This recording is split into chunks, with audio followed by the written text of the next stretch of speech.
नारायणं नमस्कृत्यं नरं चैव नरोत्तमं देवी सरस्वती व्यासं ततो जयमुदीरयेत् नष्टप्रायेषु अभद्रेषु नित्यं भागवतसेव्या भगवती उत्तमश्लोके भक्तिभवती नष्टिकी कृष्णाय वासुदेवाय देवकीनन्दनाय च नन्दगोपकुमाराय गोविन्दाय नमो नमः।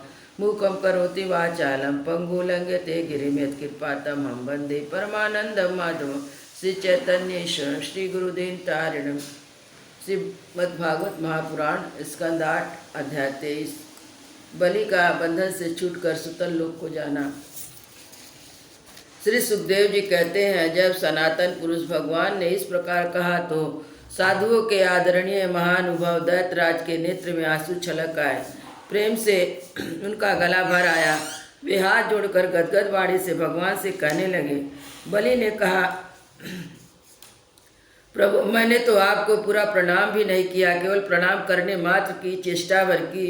इसी से मुझे वह फल मिला जो आपके चरणों के शरणागत भक्तों को प्राप्त होता है। बड़े बड़े लोकपाल और देवताओं पर आपने जो कृपा कभी नहीं की, वह मुझ जैसे नीच असुर को सहज ही प्राप्त हो गई। श्री सुखदेव जी कहते हैं, परीक्षित यह कहते ही बलि वरुण के पासों से मुक्त हो गए। तब उन्होंने भगवान ब्रह्मा जी और शंकर जी को प्रणाम किया। इसके बाद बड़ी प्रसन्नता से असुरों के साथ सुतल लोक की यात्रा की।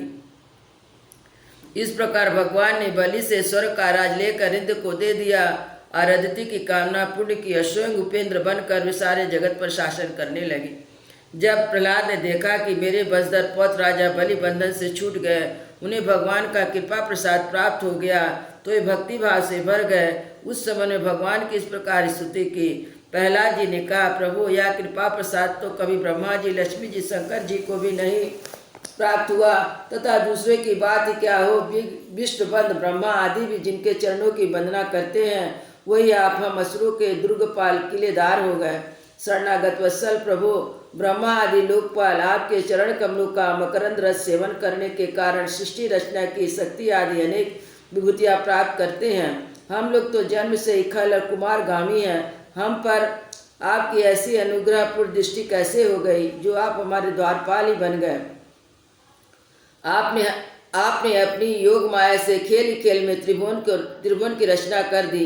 आप सर्वज्ञ सर्वात्मा समदर्शी हैं, फिर भी आपकी लीलाएं बड़ी विलक्षण जान पड़ती हैं। आपका स्वभाव कल्प वृक्ष के समान है, क्योंकि आप अपने भक्तों से अत्यंत प्रेम करते हैं। इसी से कभी कभी उपासकों के प्रति पक्षपात और विमुखों के प्रति निर्दयता भी आप में देखी जाती है। श्री भगवान ने कहा, बेटा प्रहलाद, तुम्हारा कल्याण हो। अब तुम भी सुतल लोक में जाओ, वहाँ अपने पौत्र बलि के साथ आनंद पूर्वक रहो। जाति बंधुओं को सुखी करो। वहाँ तुम मुझे नित्य सदा गदा हाथ में लिए खड़ा देखोगे। मेरे दर्शन के परमानंद में मग्न रहने के कारण तुम्हारे सारे कर्म बंधन नष्ट हो जाएंगे। श्री सुखदेव जी कहते हैं, परीक्षित, समस्त दैत्य सेना के स्वामी विशुद्ध बुद्धि प्रहलाद जी ने कहा, जो आज्ञा, कहकर हाथ जोड़कर भगवान का आदेश मस्तक पर चढ़ाया।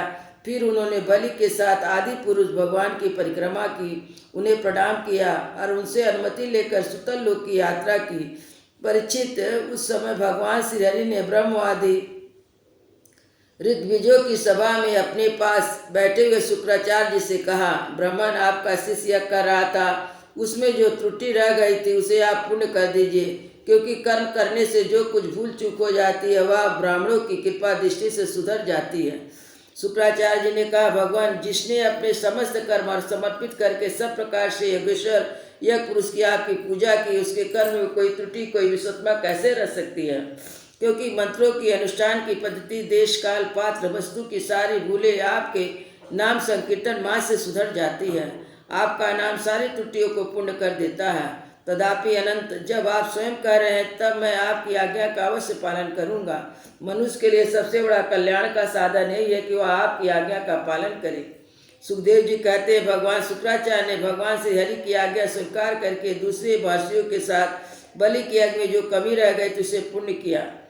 सुखदेव जी मुनि कहते हैं, परीक्षित, इस प्रकार वामन भगवान ने बलि से पृथ्वी की भिक्षा मांगकर अपने बड़े भाई इंद्र को स्वर्ग का राज दिया, जिसने उनसे शत्रुओं ने छीन लिया था। इसके बाद प्रजापतियों के स्वामी ब्रह्मा जी ने देवर्षि पितर मनु, दक्ष, भृंगी, अंगिरा, सनत कुमार, शंकर जी के साथ कश्यप एवं अदिति की प्रसन्नता के लिए, संपूर्ण प्राणियों के अभ्युदय के लिए समस्त लोक और लोकपाल के स्वामी के पद पर वामन भगवान का अभिषेक कर दिया। सुखदेव जी मुनि कहते हैं कि परीक्षित, वे समस्त देवता, धर्म, यश, लक्ष्मी, मंगल, व्रत, स्वर्ग, पर सबके रक्षक के रूप में सबके परम कल्याण के लिए सर्वशक्तिमान बावन भगवान को उन्होंने उपेंद्र का पद दिया। उस समय सभी प्राणियों को अनंत आनंद हुआ। इसके बाद ब्रह्मा जी की अनुमति से लोकपालों के साथ देवराज वामन भगवान को सबसे आगे विमान पर बैठाया और अपने साथ स्वर्ग लिवा गए। इंद्र को तो एक त्रिभुवन का राज मिल गया और दूसरे वामन भगवान के कर कमलों की छत्र छाया।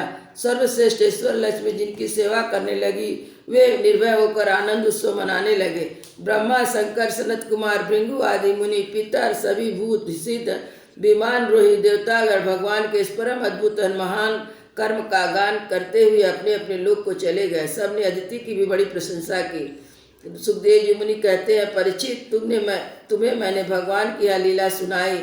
इससे सुनने वाले के सारे पाप छूट जाते हैं। भगवान की लीलाएं अनंत है, उनकी महिमा अपार है। जो मनुष्य उसका पार पाना चाहता है, वह मानो पृथ्वी के परमाणुओं को गिन डालना चाहता है। भगवान के संबंध में मत प्रष्टा महर्षि वशिष्ठ वेदों में कहा, ऐसा पुरुष न कभी हुआ है न कभी होगा जो